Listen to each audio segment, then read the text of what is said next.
प्यारे बच्चों, क्लास 8 यानी प्री 9th में आप 2 मैथ्स की किताबें हैं आपकी। तो फर्स्ट फेज़ में आप 8th क्लास की मैथ्स पढ़ेंगे और उसके बाद आपके लास्ट जो फर्स्ट टर्म और सेकंड टर्म में इंशाल्लाह हम इसको ख़त्म करेंगे और थर्ड टर्म में आप 9 की मैथ्स पढ़ेंगे। जो 8 की मैथ्स है उसकी इम्पोर्टेंस मैं यहाँ पे बयान करूँ वो ये है कि ये इस वजह से पूरी मैथ्स पढ़ना बहुत ज़रूरी है हमारे इस कोर्स में कि अगर आप ये 8 की मैथ्स अच्छी तरीके से पढ़ लें तो इंशाअल्लाह ताला 9 का मैथ्स आपके लिए बहुत ही ईजी हो जाएगा। तो 8 की मैथ्स का चैप्टर नंबर फर्स्ट, उसका फर्स्ट जो टॉपिक है वो सेट है। जैसे कि आप फेमिलियर है सेट के साथ, सेट आपने 6 में भी पढ़ा है और 7th में भी पढ़ा है। सेट की डेफिनेशन जो है ना यहाँ पे लिखा है कि set is a collection of distinct objects that belongs to a well defined category. अब ये सारी चीज़ें कि कलेक्शन ऑफ डिस्टिंक्ट ऑब्जेक्ट किसे कहते हैं और वेल डिफाइंड कैटेगरी किसे कहते हैं, ये आपको 6-7 में बताया गया है। यहाँ आपको यकीनन आप बिल्कुल फैमिलियर होंगे कि सेट उसे कहते हैं जिसमें कोई भी उसकी सेट के जो एलिमेंट्स है वो रिपीटेड ना हो, यानी इनफरादियत उसकी है। डिस्टिंक्ट ऑब्जेक्ट होने से मुराद ये है कि सेट के अंदर जितने भी एलिमेंट्स होंगे वो एलिमेंट्स रिपीटेड नहीं होगा, वो एक ही दफ़ा आएगा और वो किसी ख़ास कैटेगरी को डिफ़ाइन कर रहा होगा, यानी एक ख़ास कैटेगरी में डिफ़ाइन कर रहा होगा। जैसे कि हम आम हमारी ज़िंदगी में कहते हैं ना कि हमारे घर में आप कहते हैं कि डिनर सेट। अब डिनर सेट में अगर आप कोई और दूसरी चीज़ जो ना डाल देंगे तो वो सेट ख़राब हो जाएगा, वो सेट नहीं कहला सकता। ठीक है, उसके बाद a set can be described by the following 3 methods, यानी सेट को 8 के मैथ्स में आप 3 तरीके से वो आपके सामने आएगा, 3 तरीके से उसको जो ना डिस्क्राइब किया हुआ होगा। नंबर 1 है डिस्क्रिप्टिव फॉर्म। डिस्क्रिप्टिव फॉर्म जैसे कि यहाँ मिसाल में लिखा हुआ है कि W is equal to set of whole number. आपको पता है कि होल नंबर उसको ऑलवेज जो ना we denote the whole number with W, capital W। तो कैपिटल W से लिखा है तो आगे इसको डिस्क्रिप्शन फॉर्म में लिखा है, डिस्क्रिप्टिव फॉर्म में लिखा हुआ है, यानी आप इसकी एक तरह से इसकी डिस्क्रिप्शन लिखा हुआ, इसकी तफसील लिखा हुआ है कि ये W क्या चीज़ है, ये होल नंबर के नंबर का सेट है। ये डिस्क्रिप्टिव फॉर्म कहलाएगा जिसमें आप किसी सेंटेंस की सूरत में लिखते हैं। और दूसरा है रोस्टर फॉर्म या टेबुलर फॉर्म। रोस्टर फॉर्म या टेबुलर फॉर्म, अब इसी डिस्क्रिप्टिव फॉर्म को जब आप W लिखने के बाद इक्वल लगा दें और उसके बाद आप यहाँ पे जो है दरमियानी ब्रैकेट इस्तेमाल करते हैं, उसके बाद 0 1 2 3 एंड डॉट डॉट इन्फिनिटी तक, क्योंकि होल नंबर है वो स्टार्ट होता है 0 से, 0 1 2 3 और ये जो ना इन्फिनिटी तक जाता है। ये इसका टेबुलर फॉर्म या इसको रोस्टर फॉर्म कहते हैं। थर्ड है सेट बिल्डर फॉर्म। कुछ जगहों पे सेट आपको इस सूरत में लिखा हुआ आ जाएगा, जैसे कि इसको यूं पढ़ते हैं W is equal to X belongs to X is a whole number, यानी ये जो X एक सेट है जो कि इस X से मुराद है कि ये W भी हो सकता है, ये नेचुरल सेट हो तो N हो सकता है, ये कंपोजिट जो ना सेट हो तो ये C हो सकता है, प्राइम नंबर्स का सेट हो तो ये P हो सकता है, ये इंटीजर जो ना सेट ऑफ इंटीजर्स हो तो ये जो ना Z हो सकता है। तो यहाँ पे कुछ भी इस X के जगह पे कुछ भी लिखा जा सकता है। तो यहाँ यानी इज ए होल नंबर, यानी ये होल नंबर का सेट है। यानी सेट को डिस्क्राइब करने के ये 3 तरीके हैं जो कि आपने आपके 1.1 में आपके सामने आएगा। उसके अलावा आपको पता है कि सेट में हम क्या करते हैं। नेक्स्ट आपका है यूनियन ऑफ सेट किसे कहते हैं।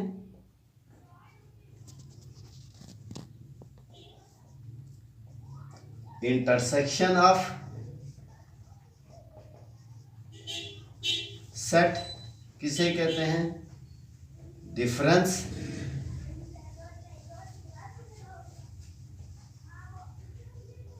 Of set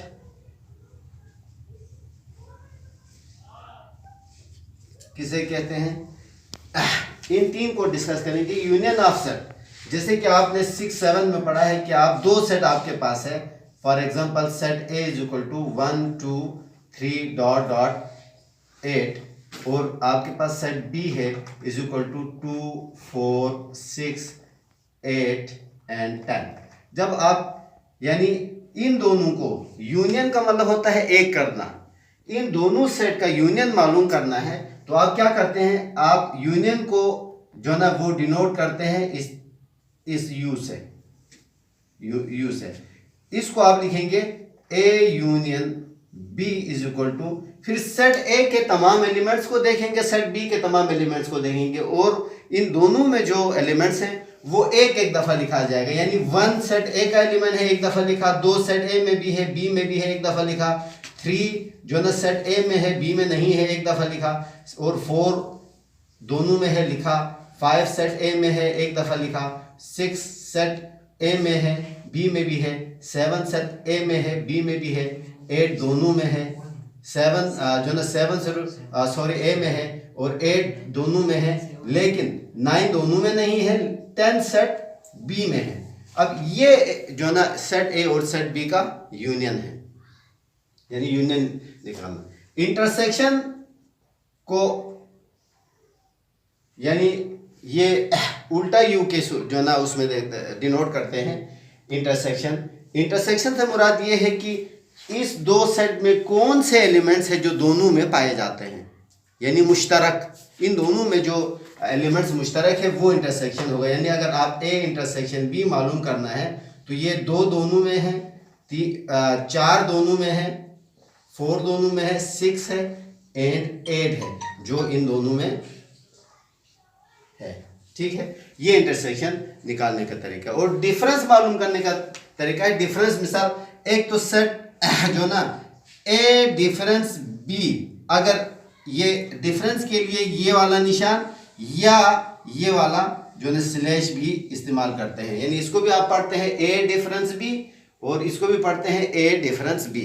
A difference B का मतलब है कि जो पहले लिखा आया है जो इसमें यानी सेट ए में हो बी में ना हो वो ए डिफरेंस बी होगा। तो सेट ए में क्या है जो बी में नहीं है, इधर हम लिखते हैं, यानी ए डिफरेंस बी मालूम करना हो तो क्या होगा, 1 सेट ए में नहीं है, सेट ए में है बी में नहीं है, 3 सेट ए में है बी में नहीं है, 5 सेट ए में है बी में नहीं है और 7 सेट ए में है बी में नहीं है, ये ए डिफरेंस बी होगा। और अगर आपने इसी तरीके से बी डिफरेंस ए मालूम करना है तो आपने क्या करना है, यानी वो एलिमेंट जो बी में तो है, यानी सेट बी में तो है लेकिन सेट ए में नहीं है, तो सेट बी में क्या है जो सेट ए में नहीं है, यानी 2 भी है, 4 भी सेट ए में है, 6 भी है, 8 भी है, सिर्फ 10 है जो कि सेट बी में नहीं है, बी में है सेट ए में नहीं है। ये डिफरेंस मालूम करने का तरीका है। मेरे ख्याल में अब उसके बाद जो ना अब आपको 1.1 तकरीबन जो अभी इस लेक्चर से आप हल करेंगे तो हम 1.1 की तरफ जाएंगे। अच्छा बच्चों, जो हमने अभी आपको ये समझाया है सेट के हवाले से, यानी इसका यूनियन निकालना, इंटरसेक्शन निकालना और उसका डिफरेंस निकालना, और इससे आपके जो आज का लेक्चर है इसमें 1.1 जो कि रिकेप है, यानी 6-7 में जो आपने पढ़ा है उसकी एक तरह से दोबारा दोहराई है। इसमें आपको क्वेश्चन नंबर 1 है, tell which of the following collections are not sets and why, यानी इनमें से कौन से जो ना वो सेट है और अगर है नहीं है तो क्यों नहीं है, ये आपने बयान करने, मेरे ख्याल में ये आप कर लेंगे। Question number 2, list the elements of the following sets, यानी फॉलोइंग सेट्स के एलिमेंट्स आपने लिखना है। मिसाल के तौर पे यहाँ पे क्वेश्चन नंबर 2 का जो ना पार्ट 1 है जिसमें वो बताते हैं कि set of the set of first 4 months of the year, पहले 4 महीनों के नाम। तो आप स्टार्ट करेंगे फ्रॉम जनवरी, फरवरी,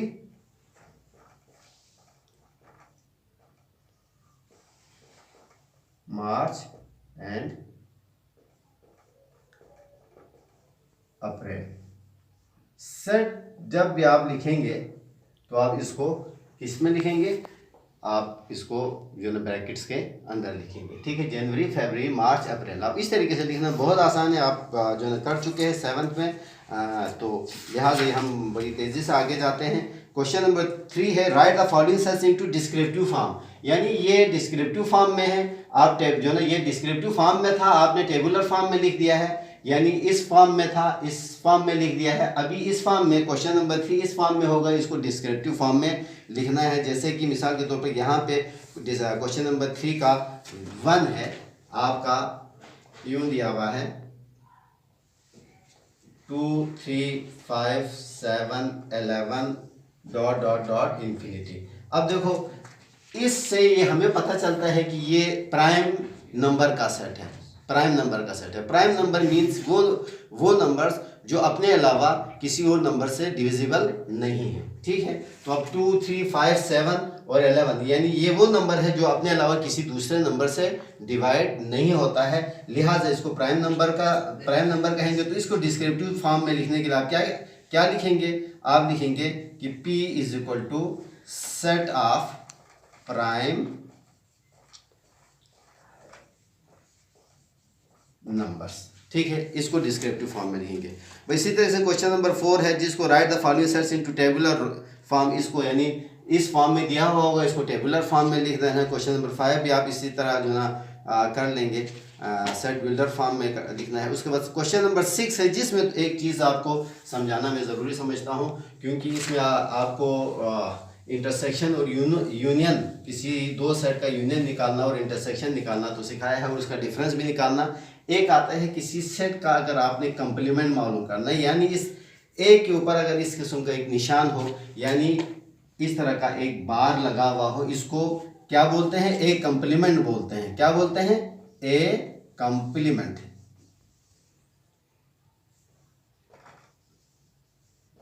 या ये यूं भी लिखा जाता है, ए के ऊपर स्मॉल सी भी लिखा जाता है। ठीक है, इसको भी ए कंप्लीमेंट।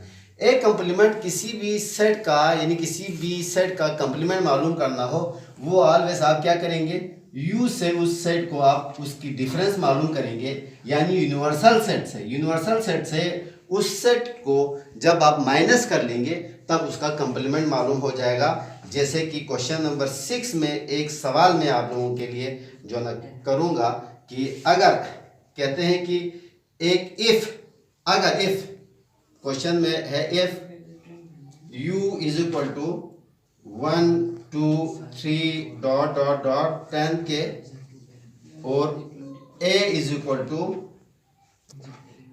1 2 3 4 5 है, तो अब इसका जो ना पार्ट नंबर 5 में वो आपको कहते हैं कि एक कंप्लीमेंट मालूम करो। अब आपके पास गिवन क्या है? u भी दिया हुआ है, a भी दिया हुआ है, तो a कंप्लीमेंट को अभी मैंने फार्मूला आपको बताया था कि किसी भी सेट का कंप्लीमेंट मालूम करेंगे तो u से इसका डिफरेंस मालूम करेंगे, तो u डिफरेंस a होगा। तो यहाँ u लिखेंगे। u आपके पास क्या है? 1 2 3 4 डॉट डॉट 10 के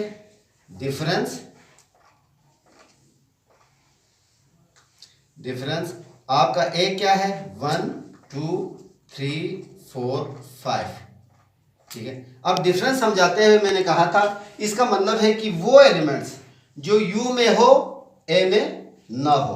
तो u में क्या चीज है जो a में? 1 इसमें भी है, इसमें भी है, 2 दोनों में है, 3 इसमें भी है, उसमें 4 इसमें भी है, इसमें भी है, 5 इसमें भी है, इसमें। इसका मतलब है कि u में वो जो एलिमेंट u में है a में नहीं है, वो है 6 है, 7 है, 8 है, 9 है और 10 है। ठीक है, अब इस तरीके से ये सवाल आपका हल हो जाएगा। क्वेश्चन नंबर 6 भी आपका हल हो जाएगा। इसका जो ना आपने प्रूव करना है, यानी नीचे also prove that a difference b is equal to a intersection b का कंप्लीमेंट, ये भी आपने करना है। तो इंशाल्लाह ताला आप जो ना आज ये 1.1 का क्वेश्चन नंबर 1 2 3 4 5 तक आप कर ले। 6 इंशाल्लाह ताला कल मैं आप लोगों को करवाऊंगा। वाखिर दावाना अल्हम्दुलिल्लाह रब्बिल आलमीन।